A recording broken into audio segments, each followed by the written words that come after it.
Hello, I am Ellen Steger, President of the League of Women Voters of Richardson. The League of Women Voters is a nonpartisan organization that never supports or opposes any candidate or political party. If you are interested in joining or donating to the League of Women Voters of Richardson, visit our website at LWV-Richardson.org. Membership is open to women and men of all ages.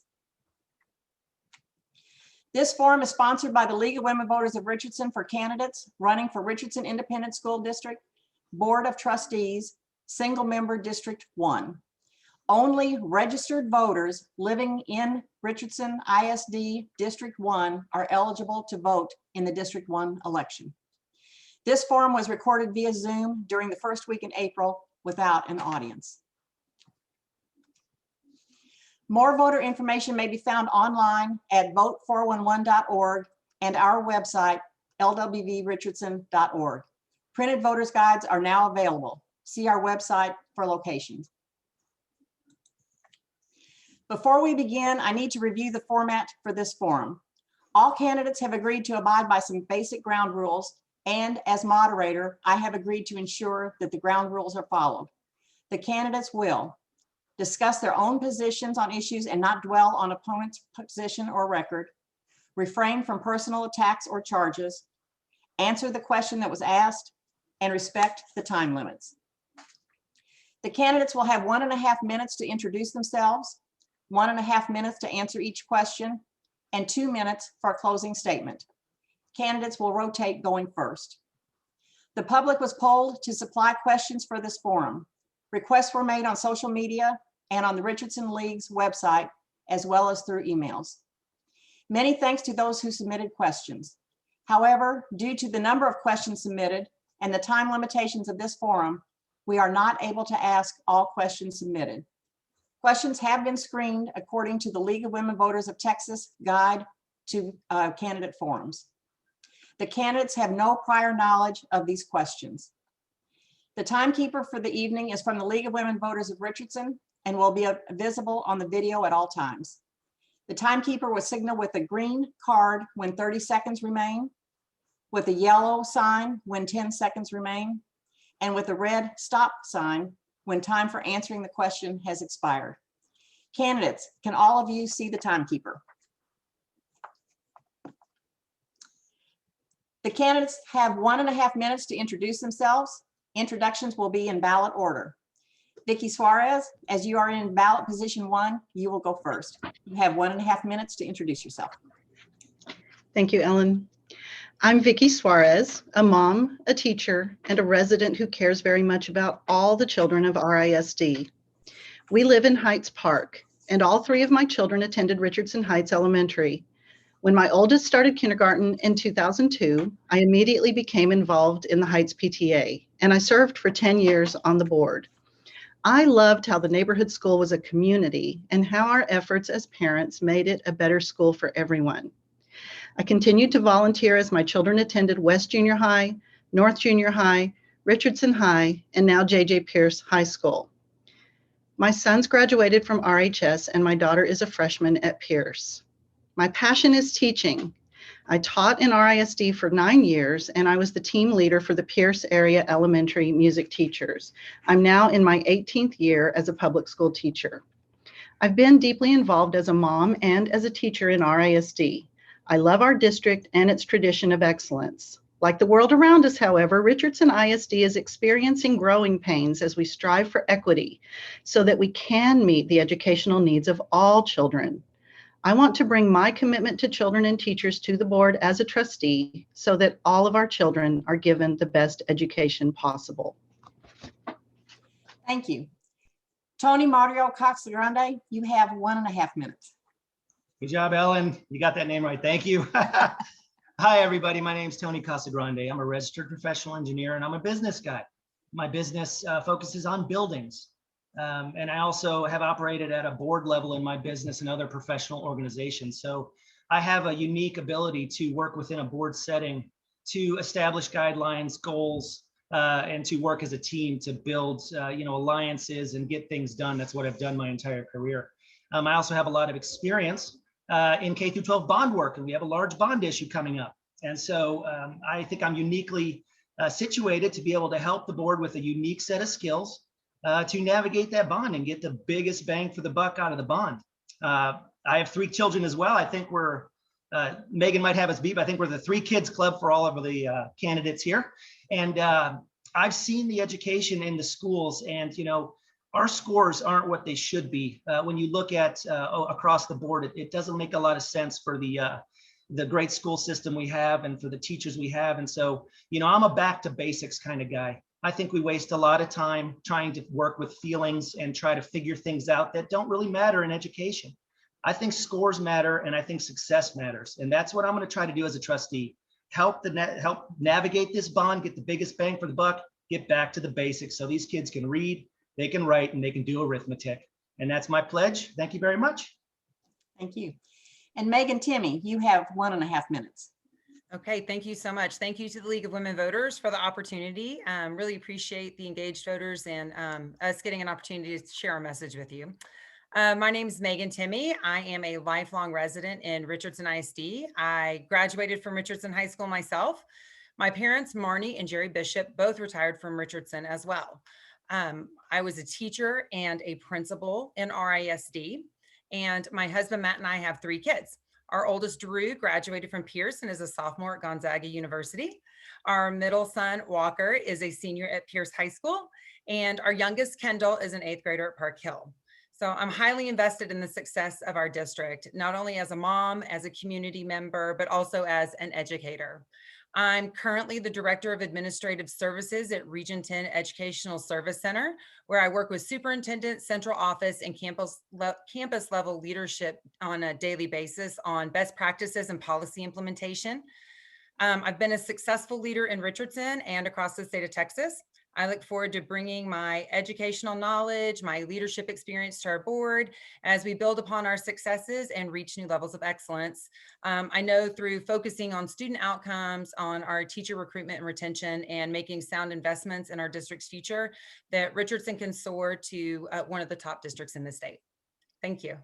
Thank you. We'll now start the questions. Each of you has 1.5 minutes to answer each question. Question number 1 will be for Mr. Casagrande. What are the top 2 challenges facing Richardson ISD today, and what would you do to address them? Great, yes.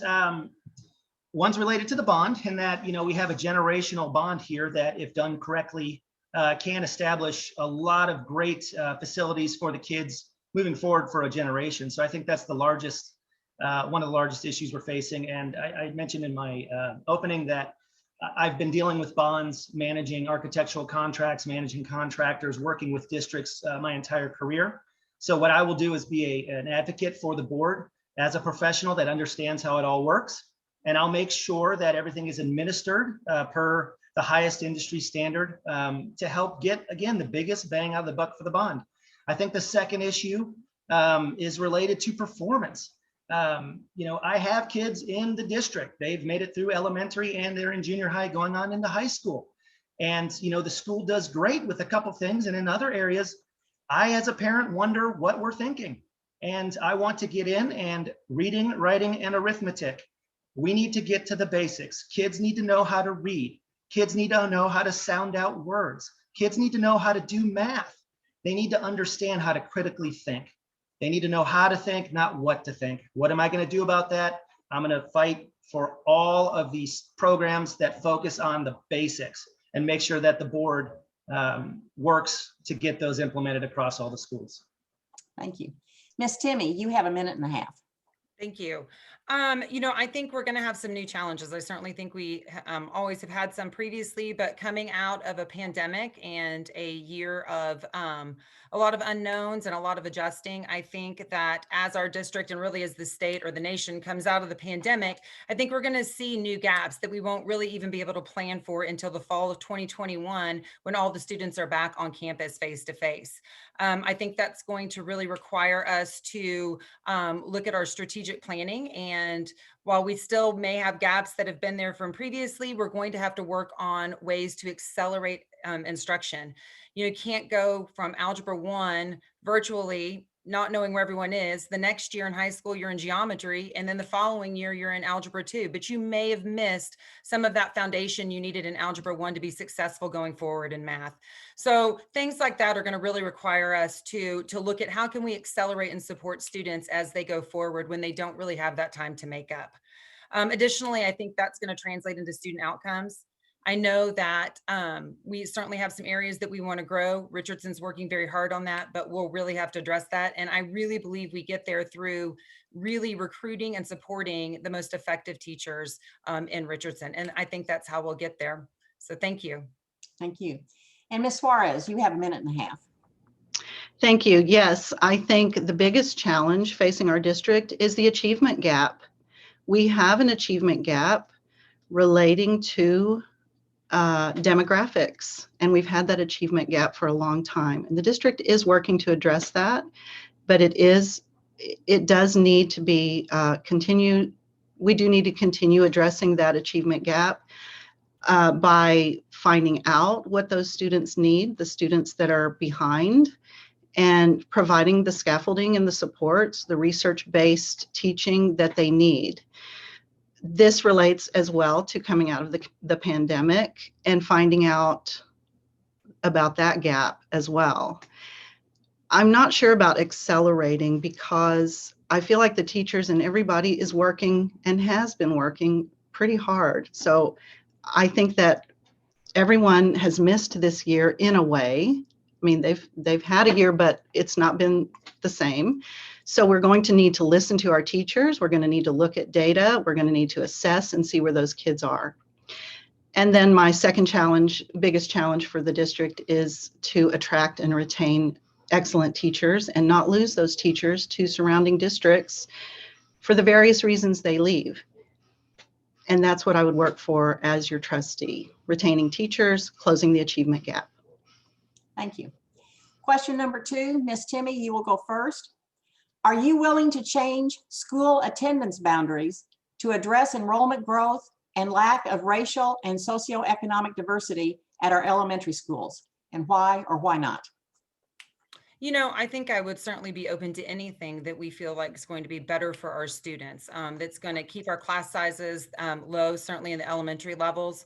And then also really looking at how we can best use our facilities. But I'll say this, I really think that if we're going to look at that and seriously consider doing that, it's going to have to come with some serious community engagement. And I don't mean just on a small group of folks who maybe typically engage. While we certainly want them, I think we need to extend that out to the larger group that maybe doesn't typically have that avenue or know how to engage. These are big decisions.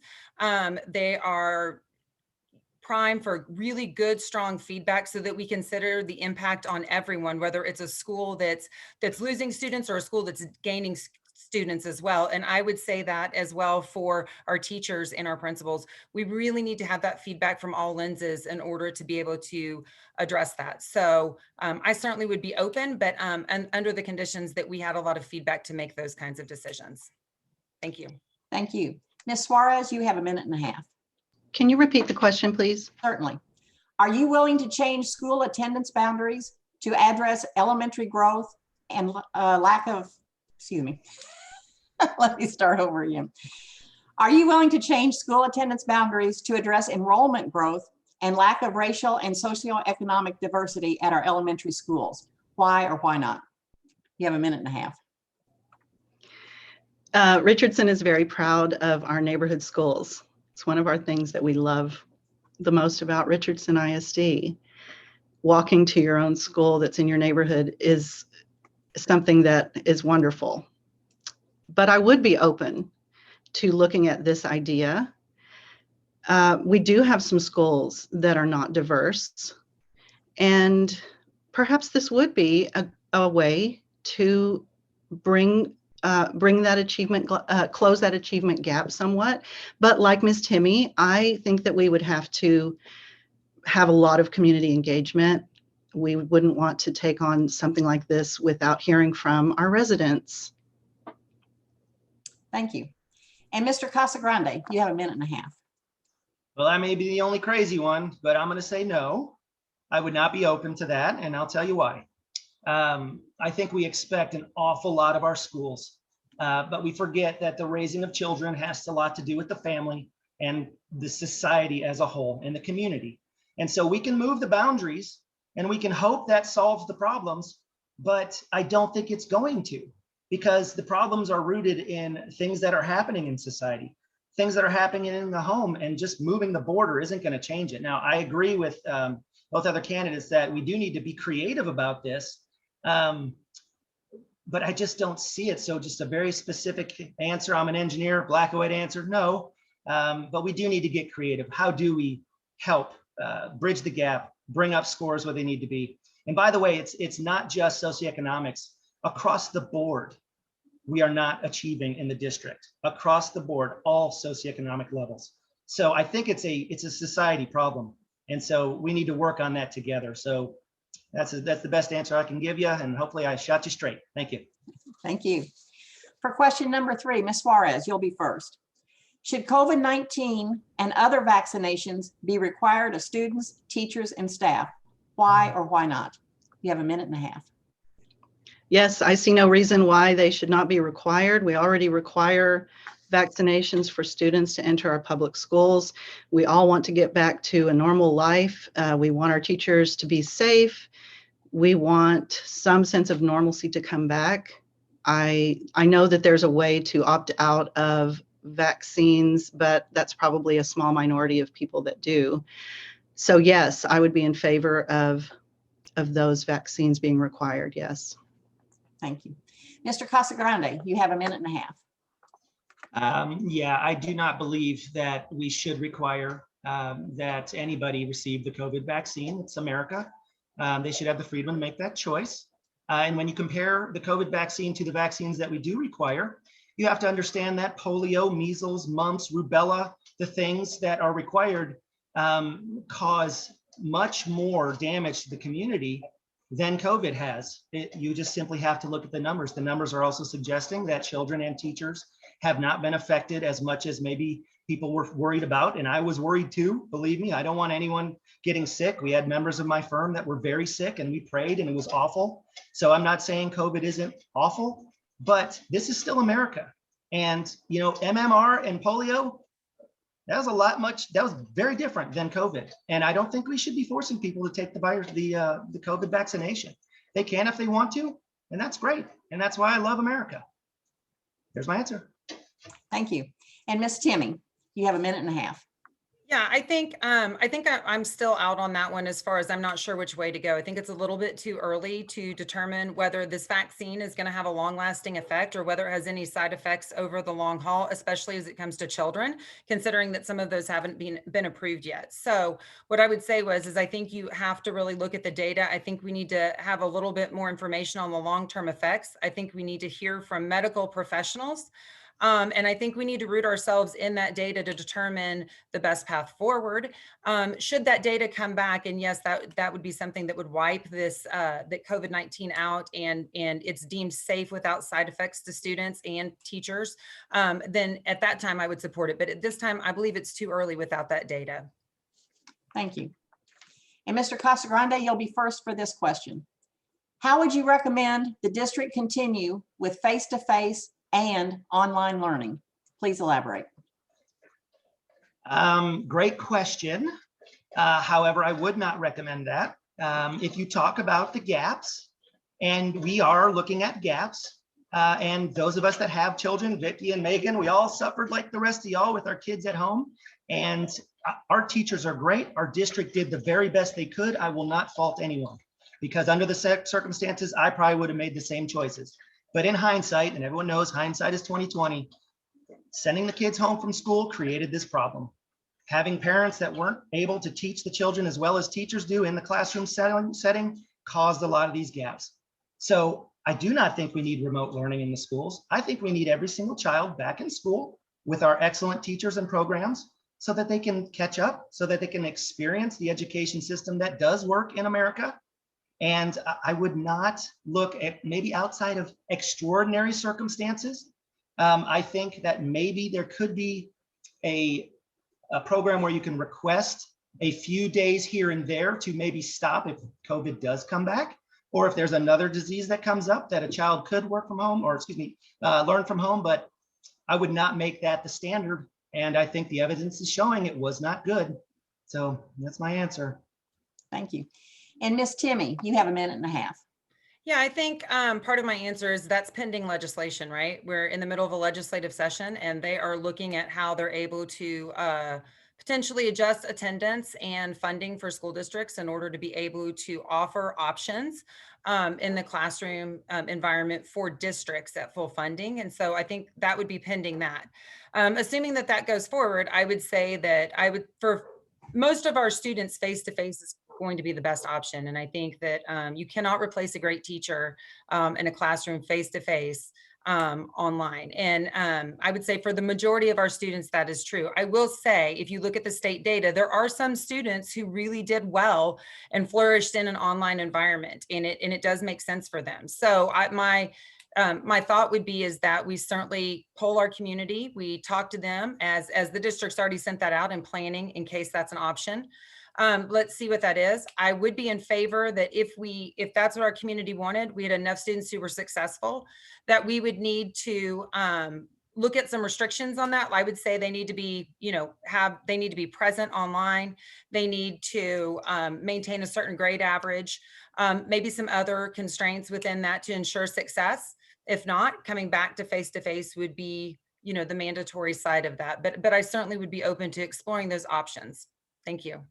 Thank you. And Ms. Suarez, you have a minute and a half.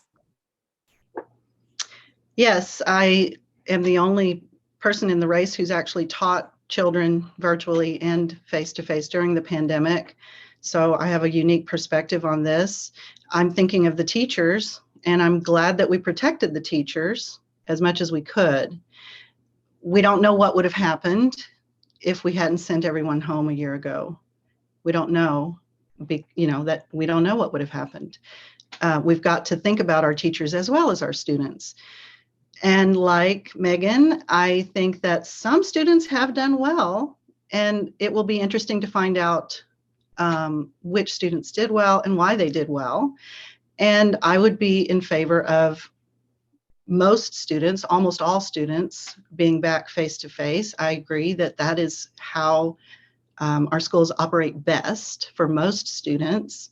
I know that I, as a teacher, felt very hampered trying to teach online. I still have virtual students now, and it's not the same. It's not the same. So I know that they're struggling. A lot of kids would like to be back. So some students staying online is probably good for some families, and I would like to see the option there, after we look at how that would best work out. But face-to-face is definitely the best option. Thank you. And Miss Timmy, you'll be first for this next question. How would you communicate with a parent who is concerned over a controversial subject, like, for example, banning certain types of library books? What actions would you suggest be taken, if any? You have a minute and a half. I think the very first thing that you always do when a parent has a concern is you listen. You listen to what their concern is. You listen to why that concern is. I've had several of those conversations, honestly, over the last couple of weeks regarding this and other issues, and listening to their points and why they feel that way. I would also want to look at the policy and how those things occurred, and then how that communication piece went out. I also believe too that sometimes explaining that, showing parents the way they can engage, allowing them to interact with the policy, whether there are options to opt out or whatnot, making sure that they're clear on that as well. But I would also say too, that sometimes you just have to explain the reasons why. You have to let them know, you make sure they understand that it was thoroughly thought through. You talk to them about where that engagement came in and why the decision was made. And hopefully you come to a point where you both can agree with that and move forward. And if not, you just continue the conversation. I'll say this, I never think it's an unending conversation. Like, you just keep talking it through, you keep hearing, you keep listening, and hoping that you get to a good point to where you're able to represent all students. Thank you. And Ms. Suarez, you have a minute and a half. Well, we know why this question was asked. This has been a big topic in our community just this week. The policy about the books came from administration and came from the trustees' commitment to equity in our school district. Of course, we listen to parents, we listen, but we are not always in agreement, and a policy is there for a reason. Parents have the opportunity to opt out of their children seeing any of those books. It's not as if the teacher is teaching from the book. It's just a book that's available in the library. I am pretty much against banning books. So listening to the parents is important, letting them know that you've heard their argument and their feelings, but the policy is there for a reason, and we have to stand behind policies that we decide on. Thank you. And Mr. Casagrande, you have a minute and a half. Sure. Thank you. There's a sacred trust that parents have in our government and our schools to do what's right. But that doesn't mean that the school gets to choose what's right for the child in any manner whatsoever. And I think the parents have the right to voice their concerns. And I am, not this week, but months ago, I was one of those parents who saw something my second grader was learning. And I thought, gee whiz, why are we learning about how to be a good protester? And I thought, that doesn't sound like reading and writing and arithmetic. And so I went to our excellent principal and I went to our curriculum coordinator, and they were fantastic. They heard me out. They worked with me. They understood my concerns, and they eliminated that piece of frankly, political rhetoric that was in a second grade class. Kind of crazy, right? So I think that in itself explains what I would expect and what I would do and what I would support in the district. But I got to tell you, I don't think the district gets to pick a book that's inappropriate and stick it in the library and say that it's the policy. And parents, you just have to accept that the government knows what's best for your children, because they don't. Parents know what's best for their children, and we should be open-minded and work with them to work through these issues. And if it's an offensive book, get it out of there. Thank you. Ms. Suarez, you'll be first for this next question. What, if any, mental health services should RISD provide to students? And please explain. We do have children who are suffering in our schools, children who attempt suicide, children who complete their suicide attempt. The charge of a school district is to meet all the children where they are and to educate them. And children who are suffering mentally with depression or suicidal thoughts or any kind of mental illness can't really learn the things that we need them to learn, can they? So I'm aware that as a parent in the district, I'm aware that there's a screening in certain grades for that parents opt into or out of for their child. But I think it's been successful in helping identify kids that are having trouble and that are suffering. And we have counselors in the schools, and we have counselors who can offer other support to families that might need it. Identifying kids that are suffering, that are struggling, I think that's very important, and I'm glad that our district has taken this on. And I think I think this is a part of what we have to do to meet the needs of every child. Thank you. And Mr. Casagrande, a minute and a half. Sure. Yeah. It's just the reality of life that growing up and life in general is very difficult. There are issues that children have that need help, and they always look to their adults and to the people that they trust. And so I do believe our school district does a very good job. I have a child with a learning disability. It's not exactly what you're asking, but it's an example of what I think the school does well and what I would continue to support. And teachers were trained on how to recognize this. And Vicki, I think what you're mentioning about the screening, these are good programs. We teach the adults to recognize, because the children don't get their children. They don't know what's going on. And the great thing was the district had the resources to funnel one of my kids into a great program, and he's off to the races. That's what we need. The nurses, the school counselors, the teachers need the training to recognize when a child is suffering with issues, emotional issues and mental issues like that, and then be able to take and apply the resources of the district, involve the parents to help that child. Because nobody wants a child committing suicide. It's awful, but that's what I would recommend we continue to do. And that's, I think we do a pretty good job of it so far. RISD is excellent. Thank you. Thank you. And Miss Timmy, a minute and a half. Yeah, I mean, I think I can say without a doubt that there's nothing more important than a child's safety and their mental health. And I think that is something that we absolutely, as a district, we do address, but I always think it's something that we'll have to continue to address and look at as the world changes, all the time, and it will cause new stressors for our students. First and foremost, you have the identification process as the other two candidates mentioned, and we're partners with parents. Really, we should be talking with parents and their families the entire time this is happening. Anytime we see a concern, not always an easy conversation, but we want to be sure that our folks, our staff's equipped to be able to do those things, just to at least bring it to their attention so we can work in partnership. That way we can share resources with them, and then we can find what works for our students. I would also say too, we want to support our teachers and our staff in dealing with that as well. When they see a student struggling, certainly with severe mental health issues, that's taxing on them as well. We want them to be able to feel confident in the right language to use and the right directions to point them to, and the right people to go to when they suspect something. And I think that's an important point that our district has done. I think they'll continue to do. And I think in our policies and our practice, we want to be sure that we continue to implement that. Thank you. For our next question, Mr. Casagrande, you'll be going first.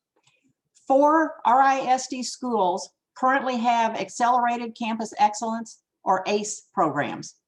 Among other things, ACE provides free breakfast, lunch, and dinner to all students, after-school enrichment programs at no cost, and student culture routines. Should this program be extended to other schools? Why or why not? And if so, which other schools? You have a minute and a half. Yeah, thanks. This is an area where the schools can help the broader community.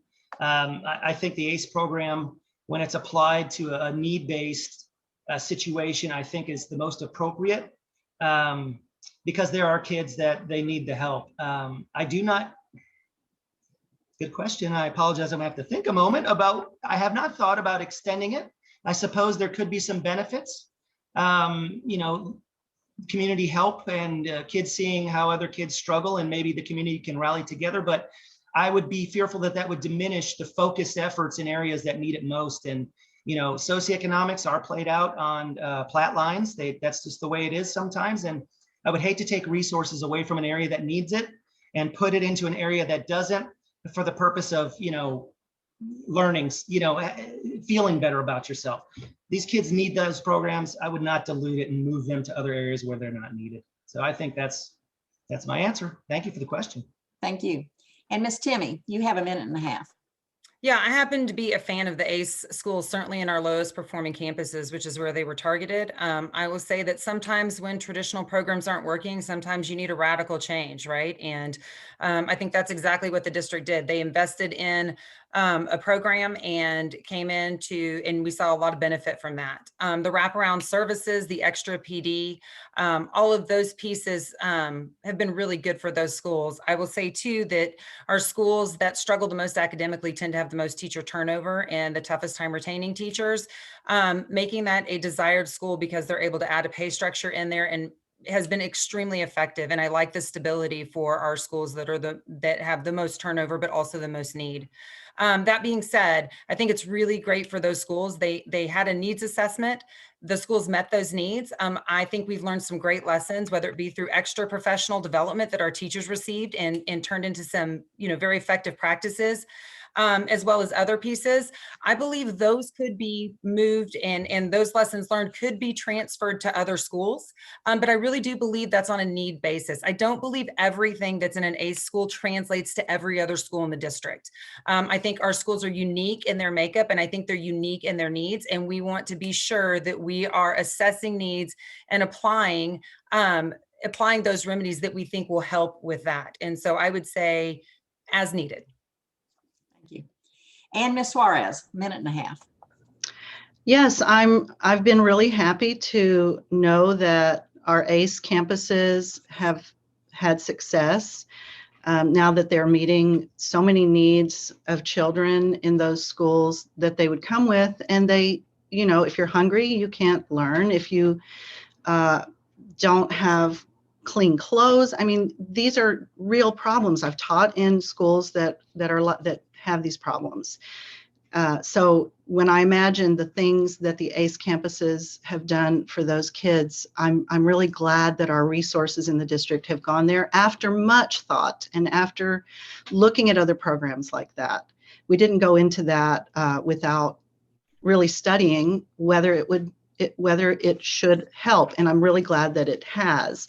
I know that at the time that the ACE campuses started, teachers were excited that they could interview at those schools, and they might have a special interest in working in that kind of environment, but also teachers did have a hard time. That's a very hard situation, even with the extra pay. So yes, I would want to see if there are any other campuses where that would fit.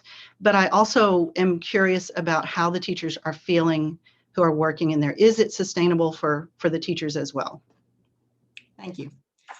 Ms. Timmy, you'll be first on this next question.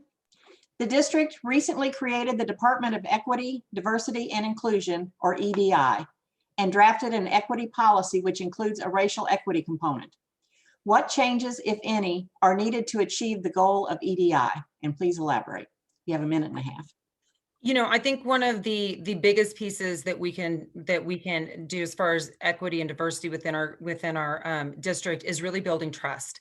And I think that there are a lot of things that are currently happening where trust has become an issue, and we absolutely owe it to all of our students to really look in, to listen to our community, to hear where their frustrations, invite those voices in of folks who may feel like they've been underrepresented or marginalized, hear them out, hear what they're saying, and find ways to continue to engage in that conversation.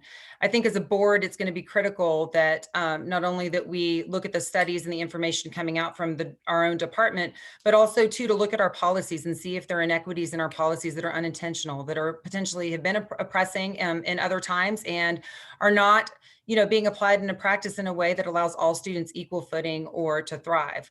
And I will say this: if you look at our gap in our achievement, you can see that we do have our students who are underperforming who are minorities. And I think one of the best things that we can do to ensure that our students all have the same success, opportunity, and outcomes is to ensure that we're helping them, you know, achieve at the same rates. And I would support that for sure.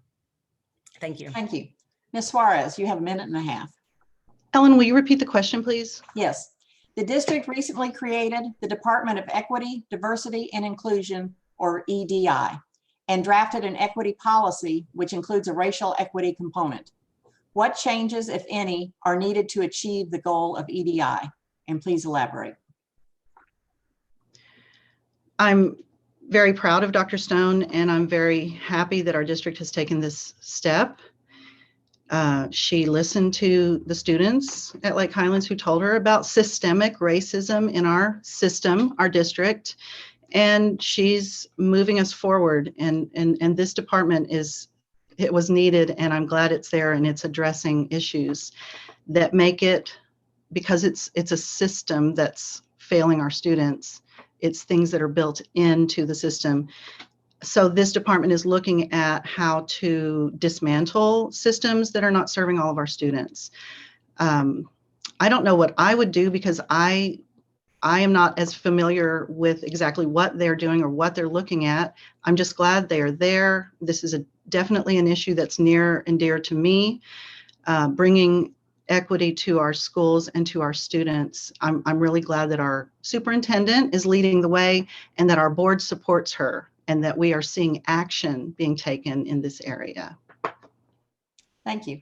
And Mr. Casagrande, you have a minute and a half. Oh, yeah, you know, nobody likes racism. If you do, there's a problem, right?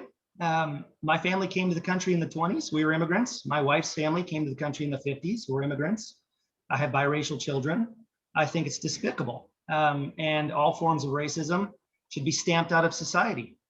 I think we lose sight when we start to blame maybe processes and inanimate things instead of individual choice, and people that are damaged on the earth and people that make decisions that are not fair to other people based solely on their race.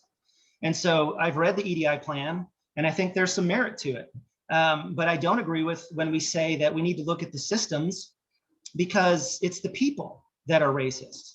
When we blame the systems, we really hide what true racism is. And if you don't admit what true racism is, how can you confront it? A student that has a racist experience in an RISD school should have a school that is willing and ready to listen to that student and solve the problem. If that means terminating a teacher or disciplining a child, great. But saying that it's the school and it's the system, how could you get any results? How? We need to attack racism where it is, and that's in the individual choice of people that were raised differently or that have different opinions that aren't right with society. That's what I would do as a trustee, is try to help that EDI plan solve that problem. Thank you. Thank you. And Ms. Suarez, you'll be first on this next question. Do you support the RISD bond package? That's propositions A and B. Based on your review and understanding, what would you have liked to see in the bond that is not there? And what has been left out of the bond? You have a minute and a half. I do support the bond, both packages. I am disappointed that we are not having universal pre-K right away, that it is down farther down the line. This is something that our school district needs. I'm also disappointed that the junior high changing to a middle school is not happening right away either, but I've spoken to people who've explained to me that it needs to be, that this is the way that the steering committee felt was the best way to handle this bond. So yes, I'm in favor. I think we need the universal pre-K. We need the sixth graders in the middle school model now. And that might be a disappointment to a lot of residents as well, those two things. I haven't taken a really close look to see how the money is spread out and whether it's completely equitable. But I trust the steering committee to do what they feel, to make the recommendation of what they feel is best. And I'm very happy that all campuses are going to see some upgrades and some much needed maintenance. Thank you. And Mr. Casagrande, a minute and a half. A bond question. Thank you, Ellen. Fantastic. All right. So I think that I 100% support the bond for a lot of reasons. The schools win, the teachers win, the administration wins, and society wins, because as we come out of an economy like we have because of the shutdowns of COVID, a little boost in the arm to the local economy always helps. So I think this will help because it'll provide jobs. It'll provide opportunities for new facilities. And I think if we do it smartly, meaning we stretch the dollar, I think we can move some of the things that Vicky's talking about. And I agree with her. That the pre-K for the full day pre-K and the junior high model are longer term strategic plans that the bond is needed to get to them. Where do I want to go differently than where the bond's at? I do support both propositions. I do want to look into the bond. I don't have all of the information, but I do believe the estimating around the individual projects is high, and I'm not exactly sure how they got to that. But I would work with the folks that estimated those renovations and try to figure out what's in there that doesn't need to be there. There's one line item for alarms to tell when students are vaping. And I looked at that and I'm like, gee, that sounds silly. How much is that? And so I would work with the team to try to figure out those things that really someone might want, but we're not going to need, and make sure that we get the best bang for the buck with this bond. And I support it 100%. And hopefully that's clear about what I do different. Thank you. Thank you. And Ms. Timmy, you have a minute and a half. Yeah, I definitely support both packages of the bond as well. I really do like that it started out with a facility study, so they were able to ground their work in data. I really like the process of how they engaged the community over a long period of time. I like that it ended with a long range plan as well, so that we can see what the next couple of bonds will be. I think that was really strong and a little bit change of direction than how we've approached bonds in the past. And so I certainly do appreciate that as a voter, that I get to see kind of where we are going as a district. I love that we're investing in our facilities. I think that that is so important for our students and for our community, for our teachers as well. We need to have sound, safe, good physical condition facilities in order for our education for our students to come to every day. So I'm really glad about that. I do wish that we were able to free up some of that space for pre-K a little faster, but and move sixth grade a little faster. However, I also understand that, as a taxpayer, not having a tax rate increase on this bond is really significant and something that our community really needed from us at this point in time. So I'm thankful that the committee took all of those things into consideration going forward. Thank you. Thank you. This is the last question, and Mr. Casagrande, you will go first. This election completes the transition from all trustees being elected at large to the 5-2 system of 5 trustees elected in a single member district and 2 trustees elected at large.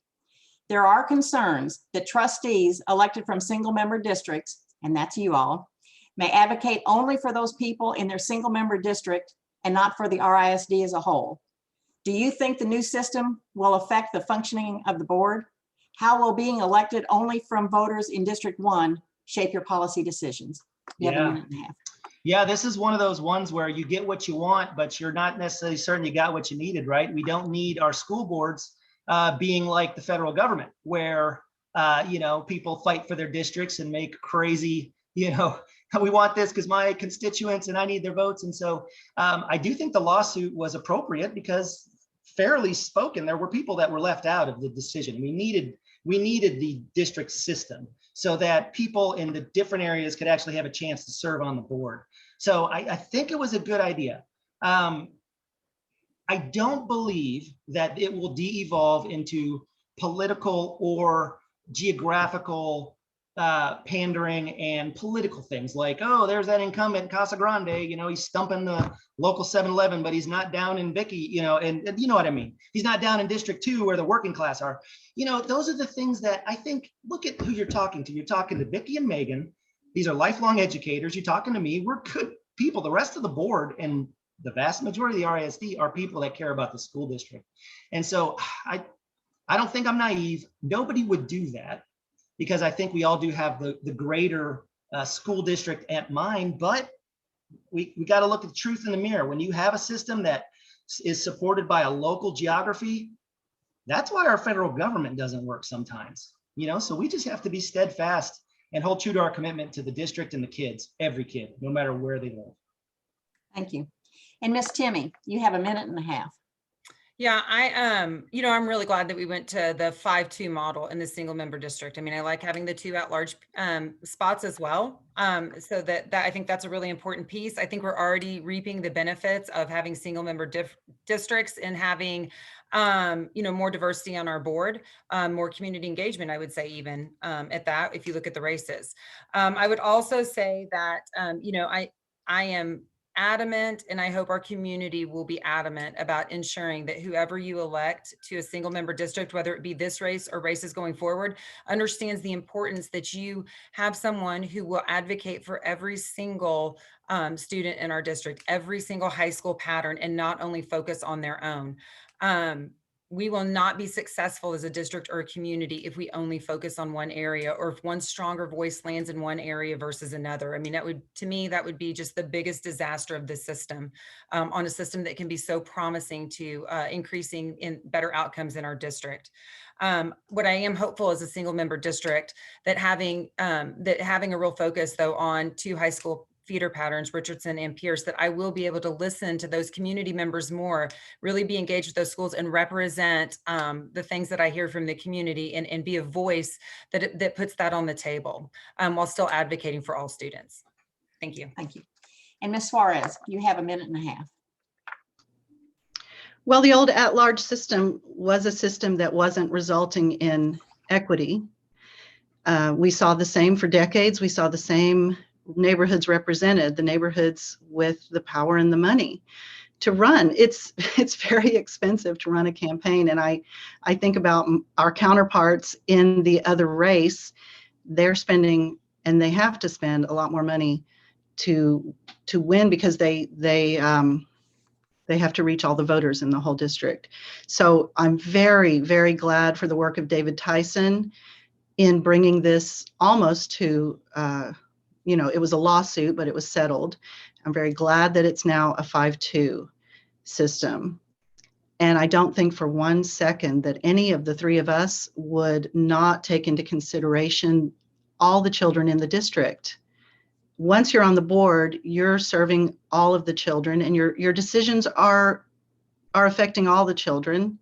But, I think it is really great that this district would have one of us as its representative to be connected, more connected to the two feeder patterns of Richardson High School and Pierce High School. I'm really glad we're in this new system, and we're watching it unfold, and we'll see how it goes. And I'm really also glad that we do have some diversity on the board now. Thank you. That was the last question. Thank you all very much. This has been very informative. Closing statements will be given in reverse ballot order. Each candidate will now have 2 minutes for a closing statement, and we'll begin with you, Ms. Timmy. You have 2 minutes. Okay, I just want to again thank the League of Women Voters for this opportunity. It's been really great. I really appreciate that those questions were submitted by such engaged community members. It really gives us an opportunity to address the questions that you guys have. So thank you so much for that. I know that what Richardson's going to need coming out of this year is going to be leadership and experience. And certainly I feel like that my experience in education, also in Richardson, with the teacher lens, with a, administrator lens, with a state and local lens, I feel like I can bring that to the table and hopefully add value to our board. Our students are gonna require a lot of us, and we are coming out of a tough year. Our teachers are gonna need our support. They're going to need us to really dive in and really look at ways that we can not only help our students get to where they need to be and catch up, because they certainly deserve to end their high school careers right where they were intended to before pandemic considerations were there. And we're going to have to make some tough decisions, and our teachers and administrators are gonna need our support. I'm committed to that. We're also going to be tasked with making some financial decisions as money comes in from the federal government, we hope, and as we move forward with our bonds and investing in our facilities. We want to be sure that all of the things that we're investing in are tied to our student outcomes. We want our students to be successful, and I'm certainly committed to that. So with that being said, I hope that I can earn your vote for me, Megan Timmy. Thank you. Thank you. Mr. Casagrande, you have 2 minutes. Hey, my position didn't switch. Just kidding. Okay, I understand. I know how to count to 3. Okay, so my name's Tony Mario Casagrande. I'm ballot position 2 for single member district 1. And thank you all so much. Like Megan says, the questions were great, but folks, keep those questions asking until you get the answers that you want. We're your elected representatives. So once this election is over, one of us is going to be sitting up there with a new member and at large 7. And go to the meetings. It was a rip-roaring one on Monday. Have your voices heard. Talk to your teachers. Join your PTA. Participate. I'm going to try to figure out ways to help folks that can't make the PTA meetings. Maybe participate with some more technology, things like that. But be a part of the solution. That's why I'm running. I am not a teacher. Megan and Vicki, I didn't mean to insult y'all. You were teachers, so when your kids were home, you guys did great. But my wife and I, boy, we love our teachers, I'll tell you, because we learned we are not good teachers. So, but I come from an industry. I work at the board level for a major corporation, and I work with large organizations. I know how to collate a team, get people working towards the same goals. So I think I'm uniquely qualified. And lastly, I'm a bond guy. We're going to get the best out of this bond. I'm going to help represent the best interest of the district and really manage the thing well as best I can from a trustee. I'm a guy that is back to basics, reading, writing, and arithmetic. Our children need to learn how to read before they know how to read the Civil Rights Bill. And I'm going to help make sure that happens. Lastly, I know how the technologies and buildings can make people safe to deal with issues like COVID. That's what we do as a business. And I will help steer that bond so that when we get back, the schools are safe. Students and teachers can feel confident that they can teach and learn and go home healthy as they came in. Thank you very much. Have a great day. Thank you. And Ms. Suarez, you have 2 minutes. Thank you, League of Women Voters, for all you do and for having us on tonight.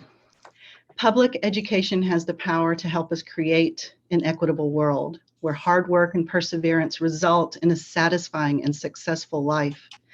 All children in RISD deserve to receive a quality education, no matter their background, their circumstances, or their challenges. I'm the daughter of a Mexican immigrant. My father was born near the small village of Tirimacuaro in Michoacan, Mexico. All of my life, I've heard from my parents and grandparents about the importance of education. And I've also heard about the struggles my grandparents and my father faced trying to acclimate and receive fair treatment. I would bring that understanding and compassion for our marginalized students, whether their challenges come from socioeconomic disparity, from systemic racism, or from gender identity. I've been learning about systemic racism for years. I'm active in the Lake Highlands area Moms Against Racism group, and this summer I'm teaching a course at SMU called Culturally Responsive Teaching, which will help teachers bring cultural sensitivity to their classrooms. I want to continue the work RISD has begun toward becoming a more equitable and inclusive place for all students. My career has focused on nurturing and educating children and supporting teachers, closing the educational gaps our students experience, and working to attract and retain the best teachers would be my priorities as a trustee. I love this district that has given my children so much. We are proud to be RISD. Should I be elected trustee, I would work to continue the excellence while addressing areas for growth. Thank you.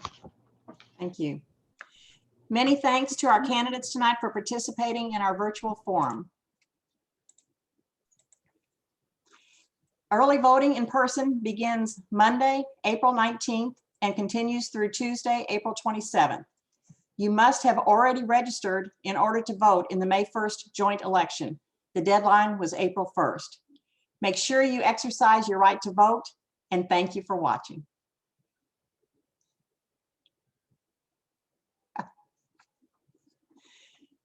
Pam, can you, I can't turn it off. Oh, there it is.